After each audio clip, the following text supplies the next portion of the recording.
Buongiorno para lovers, bienvenidos a Nuevas Esta Peli, el canal de los cinéfagos.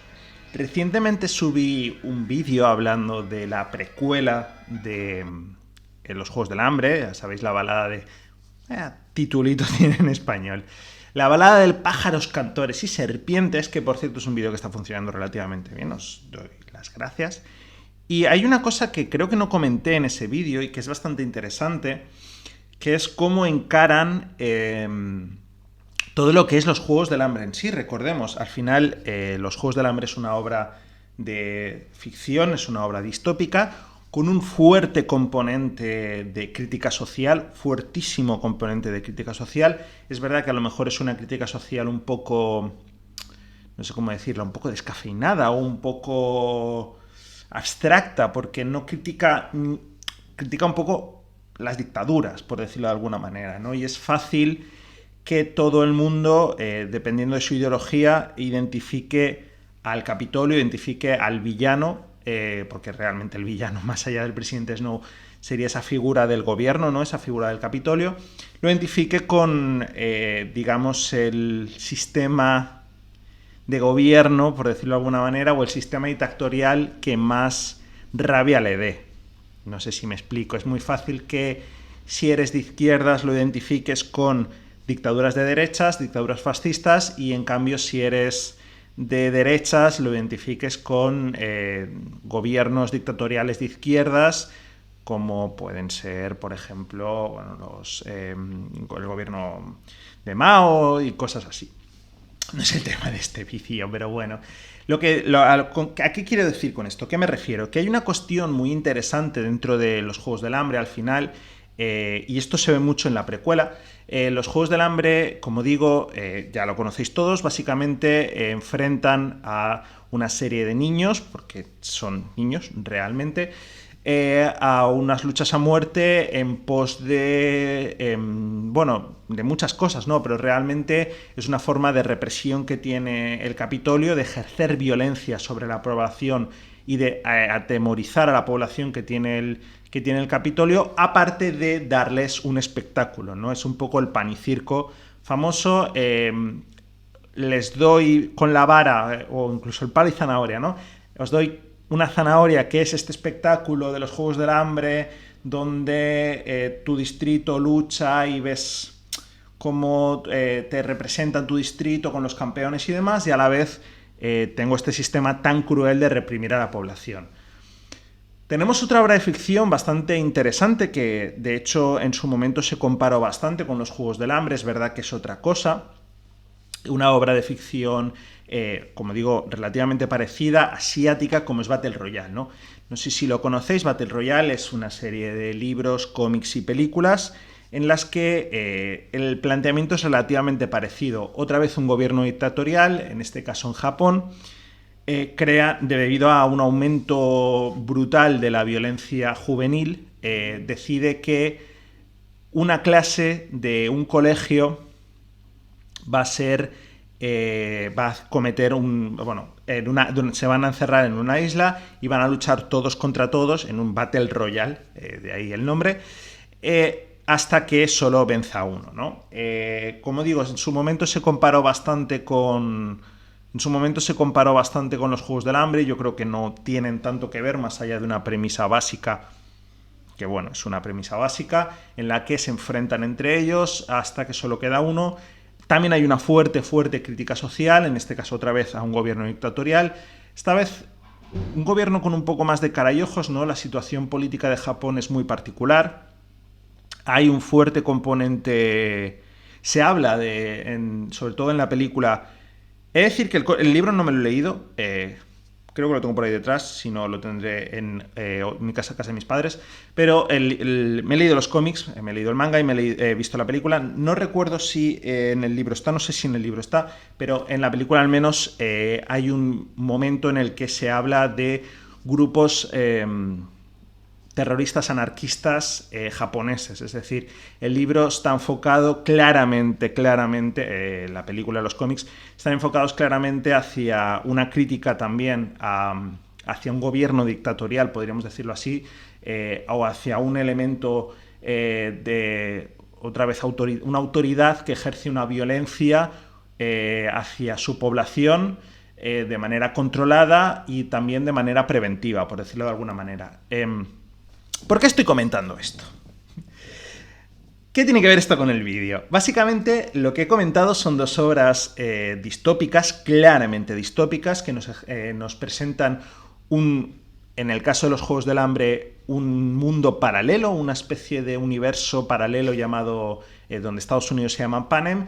En caso de Japón, sería una ucronía realmente, porque si mal no recuerdo, y esto sí que lo estoy diciendo completamente de cabeza, es un escenario en el que Japón gana la guerra, no estoy del todo seguro, pero básicamente son dos obras de ficción en la que dos países reales pero ficticios o con un escenario ficticio ejercen, como digo, tienen un grupo dictatorial, una autoridad, un Estado dictatorial que ejerce presión, ejerce violencia hacia sus ciudadanos, concretamente hacia sus ciudadanos menores de edad, niños. En caso de Battle Royale, para difundir disciplina en los chavales y también como medida de presión, ¿no?, para eliminar la violencia. El Estado es el único que tiene el monopolio de la violencia. En caso de Battle Royale, hay un cierto componente de, como comentaba, de pan y circo. Vamos a irnos un poco hacia otra obra parecida. En cierto momento se comparó, yo no estoy tan de acuerdo, como es el Juego del Calamar, que es el motivo de este vídeo. No sé si recordáis, seguramente sí, el Juego del Calamar, una serie coreana de Netflix que lo petó muchísimo. Yo tengo vídeos hablando del Juego del Calamar, donde pertenece a este subgénero de apuestas que es muy popular dentro de Asia, sobre todo el manga japonés, pero también en el manga coreano. Que básicamente son apuestas a muerte, ¿no? Hay varias obras, como digo, parecidas, y en este caso yo creo que a muchos les sorprendió porque trascendió lo que suele ser el consumo habitual o sea, la gente que consume habitualmente series coreanas o ficción coreana o ficción asiática en general, y les sorprendió por la premisa, ¿no? Un grupo de gente muy pobre, esto es un detalle muy importante, que hacen una serie de pruebas infantiles, juegos infantiles con un componente mortal, a cambio de un dinero.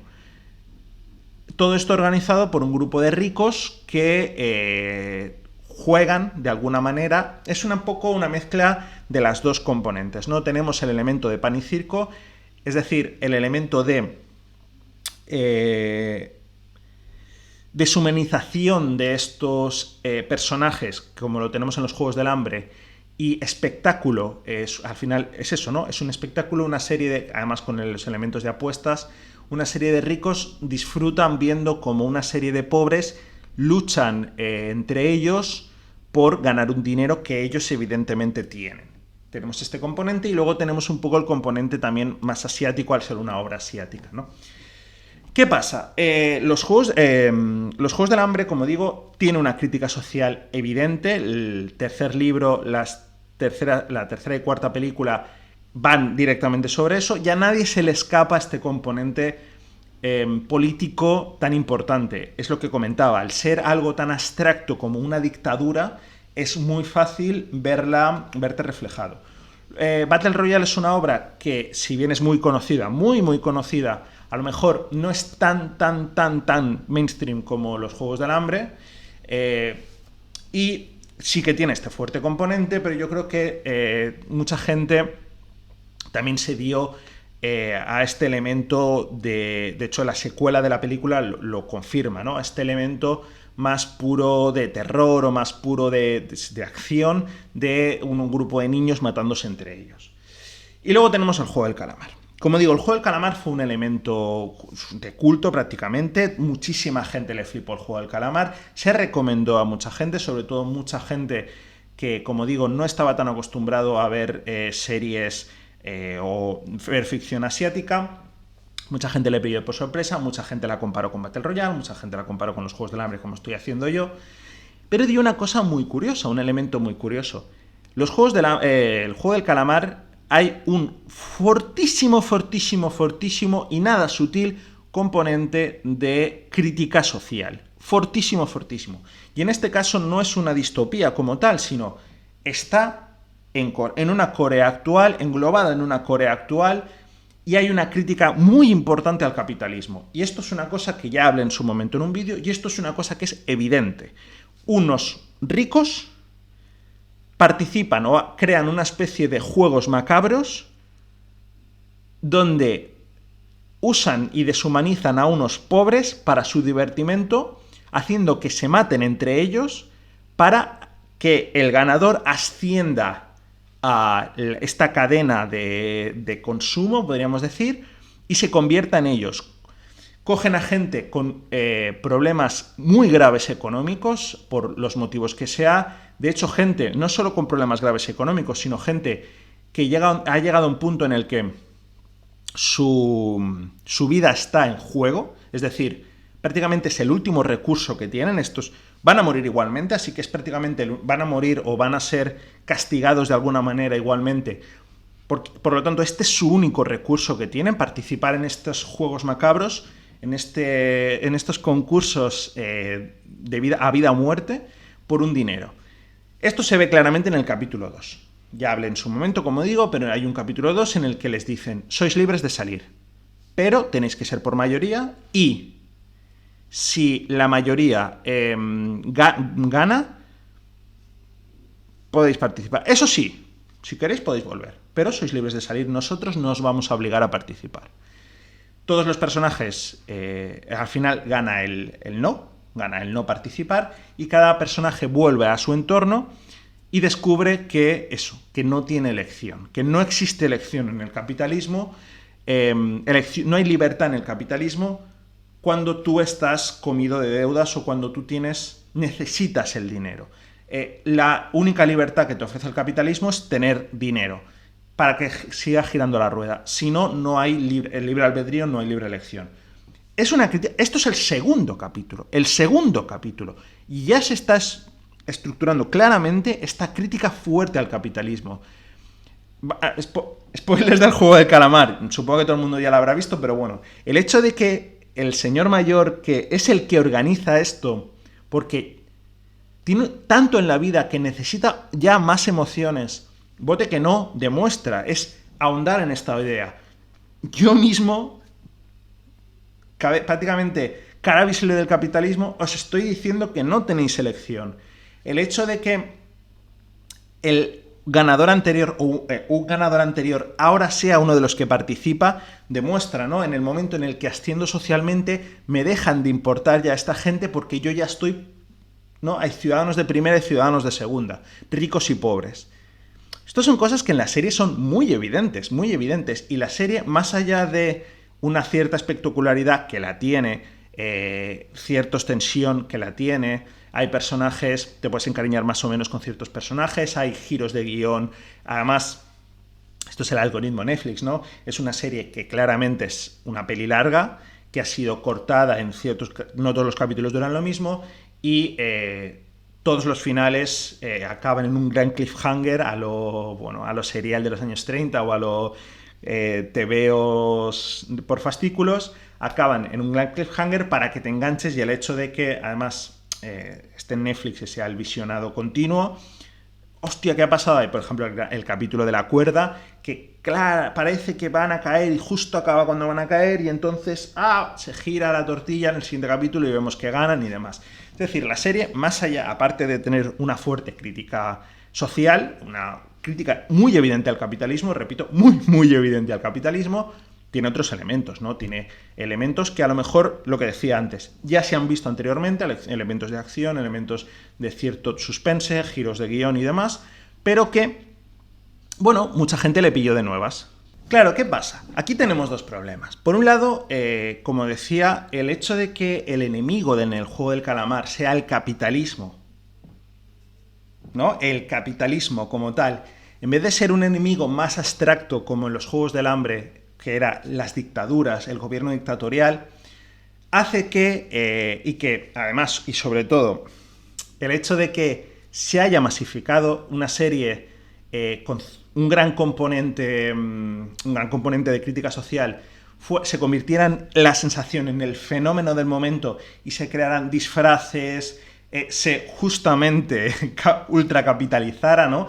Se intentara sacar un ultrarrédito de una crítica social al capitalismo, un capitalismo que mucha gente intentó, bueno, de hecho, es muy probable que alguien en los comentarios me ponga que no es tanta crítica al capitalismo, que no sé qué, no sé cuántos, porque al final está criticando, mucha gente, esta serie le gustó por los elementos que decía de la trama, de cliffhangers y demás, de la acción, pero estaban criticando algo que ellos creen. Es una serie que, a diferencia de los Juegos del Hambre, sí que toma un partido ideológico muy claro, es una serie claramente anticapitalista, pero mucha gente que es capitalista o que no le gusta ese pensamiento, pero quería disfrutar de la trama, así que obvió un poco este componente de crítica social, de crítica política, y se centró en los elementos, pues eso, más puros de trama, de giros de guión, de cliffhangers y demás.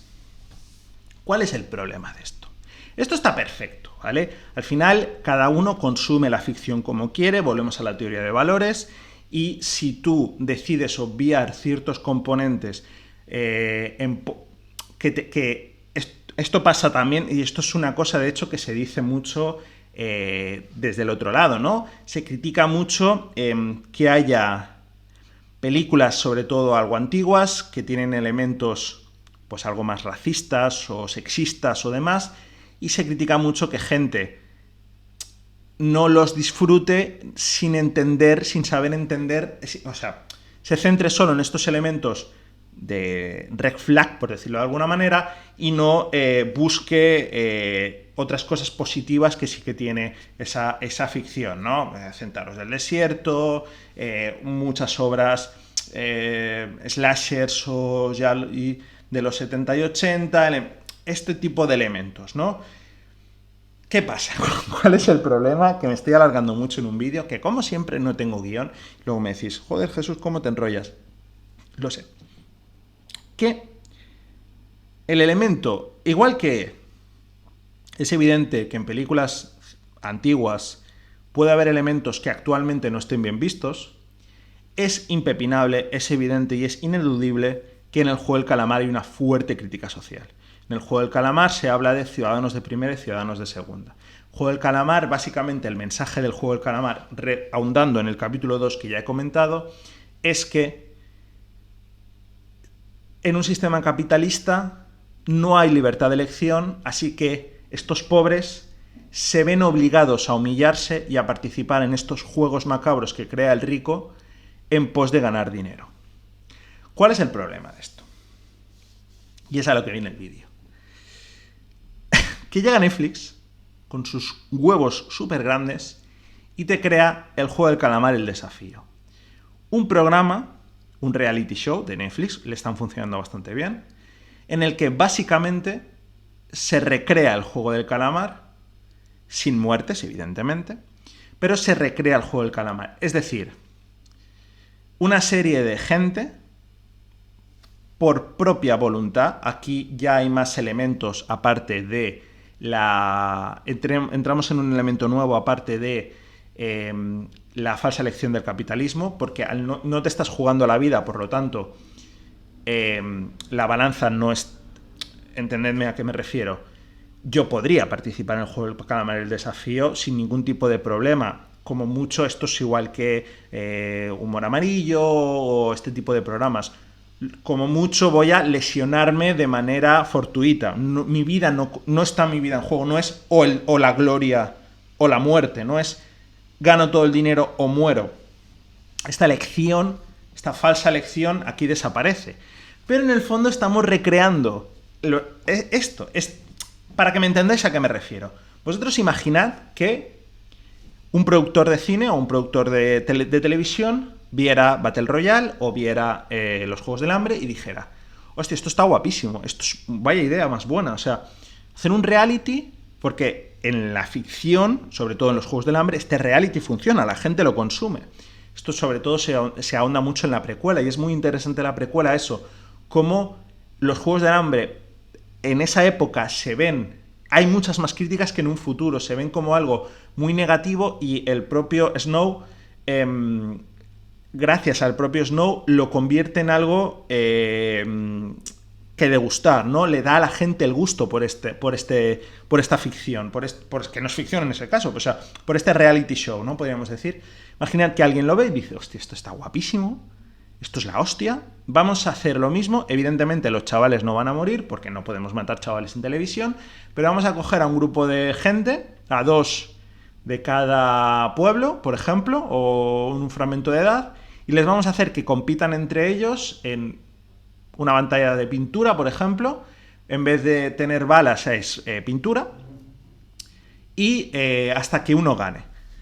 Y se va a llamar Los Juegos del Hambre, el desafío, y todo lo demás va a ser igual. Una arena ficticia donde evidentemente no mueras, pero se creen trampas, donde tú puedas enviar también regalos a tu concursante favorito o al concursante de tu pueblo y demás.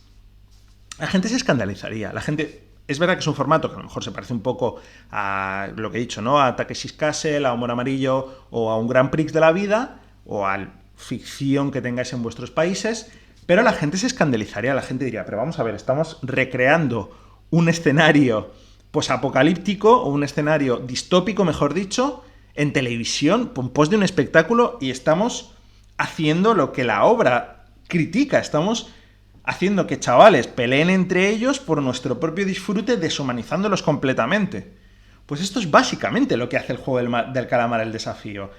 Básicamente crea una serie de pruebas, algunas antiguas y otras nuevas, que es verdad que son los juegos infantiles de toda la vida, con este componente de no te matan, pero hay un componente de eliminación. Encima, dándoles... He visto cortes, no he visto el programa, me niego a ver el programa, pero he visto pequeños cortes, dándole un componente extra que sí que tenemos en los Juegos del Hambre, de superación personal, de superación familiar y demás. Es decir, seguimos haciéndolo todo por dinero, tal como critica el autor.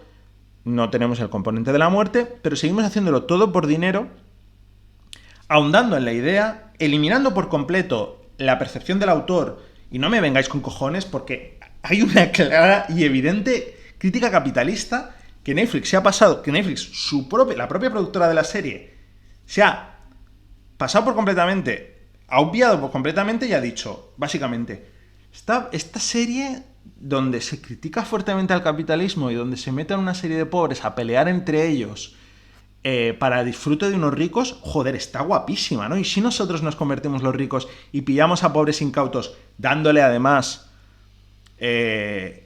cierto... Porque hay una cosa bastante curiosa, y es que gracias a los realities de Netflix, no sé de dónde me veis, voy a hablar de algo muy español, pero yo sé que esto pasa en más países, ¿no? Cada televisión que crea reality shows tiene su propio ecosistema, ¿no? Por decirlo de alguna manera, y hay una serie de famosos. En España pasa mucho con Mediaset, ¿no? El famoso Mediaset. ¿Qué es el famoso Mediaset? Es el concursante que pasa, o bien en un programa tipo Mujeres y Hombres y Viceversa y demás, y pasa a participar a sus realities, y se van retroalimentando, y se convierten en famosos Mediaset. Gente que si tú consumes Mujeres y Hombres y Viceversa, que ya no existe, pero bueno, ¿cómo se llama este programa? La Isla de las Tentaciones, Gran Hermanos, Gran Hermano Vips, cuando estaba el Sálvame, es decir, son gente que pasa por un reality, luego va al Sálvame, que muchas veces se van liando entre ellos, que se retroalimentando una máquina de un ecosistema propio. Si tú no consumes reality shows de Mediaset, es muy probable que no sepas quién es Fanny, o que no sepas quién es Adara, o que no sepas quién es Sofía Söskun, por poner 3 ejemplos, pero si los consumes son nombres que te van a sonar. Pues Netflix ha hecho una cosa parecida, ¿no? De hecho hay un reality donde juntan a gente de The Circle, a gente de Casados a Primera Vista, a gente de Jugando con Fuego, y diría que de algún reality más, porque es que no me conozco más realities, y les hacen liarse entre ellos, buscar pareja, gente del Topo también, pues eso, ¿no? Liarse entre ellos, buscar pareja, retroalimentando este ecosistema Netflix que ha creado al más puro estilo Mediaset o al más puro estilo Televisa o lo que tengáis en vuestros países, ¿no? Pues aparte de una... Claro, aquí tenemos este componente, ¿no? Netflix ya no solo el ascenso en la escala social que te ofrece Netflix a cambio de humillarte, no te mata, pero te va a humillar, te va a hacer competir a muerte con los giros propios de los reality shows. En este caso, es elemento de te vamos a hacer famoso dentro de un ecosistema Netflix. Por poner un ejemplo, yo, por ejemplo, puedo saber quién es, porque sí que veo algún reality Netflix, sé quién es el ganador de The Circle, de tal temporada. Joey o quien sea. Pero una persona que nunca ha visto un reality de Netflix, yo le enseño una foto de Joey, ¿no? Del ganador del primer The Circle, y no me van a saber quién es. Pues te ofrecen una fama, encima una fama como muy curiosa, ¿no? Es verdad que The Circle, el Topo y demás se emiten en todo el mundo, es decir, ya no es tan localizado como puede ser un Mediaset o, repito, los programas que tengáis, Mediaset Italia, o yo sé que hay un Gran Hermano Argentina y demás, de hecho muchas veces van bailando, ¿no? Hay gente que participa en Gran Hermano Argentina que son españoles y demás, bueno, en fin. Te ofrecen esta fama, pero es una fama más mundial, pero evidentemente es una fama muy reducida a consumidores de realities de Netflix. Y vosotros me diréis, sí, con toda la razón del mundo. Vale, ¿y qué diferencia hay entre participar en un ¿Quién quiere casarse con mi hijo?, en un Gran Hermano VIP o Gran Hermano, en un El Conquistador del Fin del Mundo, en un reality donde también te humillas a cambio de dinero, a participar en este Juego del Calamar, el desafío? ¿Qué barrera se ha saltado Netflix en este caso? Muy fácil. Se ha saltado la barrera de la crítica social. El autor, justamente y con buen tino, critica de alguna manera. Es verdad que el Juego del Calamar no es televisado como sí que son los Juegos del Hambre, muy buena crítica en ese sentido los Juegos del Hambre, pero lo dicho, ¿no? Netflix ve un elemento claro de crítica social y dice, esto está guapísimo, vamos a replicarlo. Si en vez del Juego del Calamar se llamara lo que queráis, Netflix Castle o como seáis, ¿yo hubiera hecho este vídeo? Seguramente no. Y esto es verdad que, repito, no hay tanta diferencia entre el Juego del Calamar, el desafío, y el Grand Prix del verano, Takeshi Castle, Humor Amarillo, como queráis llamarle. Es verdad, y tenéis toda la razón del mundo. La diferencia es esa, es la intención principal de la obra. Es un poco como el primer Gran Hermano, ¿no? Gran Hermano es una novela claramente, donde hay una crítica clara a gobiernos dictatoriales, ¿no? Hay una clara crítica al estalinismo, pero a ciertos fascismos también. El autor es trotskista, que esto mucha gente se le olvida, entonces sí que hay una clara y evidente crítica a Stalin, al estalinismo, pero también hay elementos en la novela de Franco, de frases que utiliza Franco y demás. Es decir, crítica a regímenes totalitarios. Y se crea un programa, un reality show, donde se coge el concepto de que el Estado te vigila siempre, la hipervigilancia del Estado, para hipervigilancia a un grupo de individuos. Al principio se decía que ciertos elementos de lucha sociológica o como le queráis llamar, o estudio sociológico, que eso evidentemente se quitó por el morbo. Me parece significativo y hasta aquí el vídeo de hoy, porque realmente no hay una conclusión, simplemente es muy reseñable como Netflix ha cogido una obra donde hay una crítica al capitalismo, se ha puesto en el papel del malo, del creador de estos juegos, del hiperrico que crea estos juegos para que los pobres se humillen, dando la razón al autor porque en un capitalismo salvaje como el que vivimos, tanto en Corea como en Estados Unidos donde se está haciendo el programa, siempre va a haber gente dispuesta a humillarse, no a morir, pero sí a humillarse a cambio de un poco de fama y un poco de dinero. Y hasta aquí el vídeo de hoy. Yo no sé cuánta gente va a ver este vídeo, porque es verdad que es un vídeo bastante ideológico por un lado, y por otro lado no sé cuánto llevo, pero muy chapas. Pero bueno, ya además esto ya lo comenté en Twitter en su momento es 2 días antes del momento de grabación de este vídeo. No hay más conclusiones, simplemente me fascina los puntos que estamos llegando y nos vemos en la próxima. Adiós.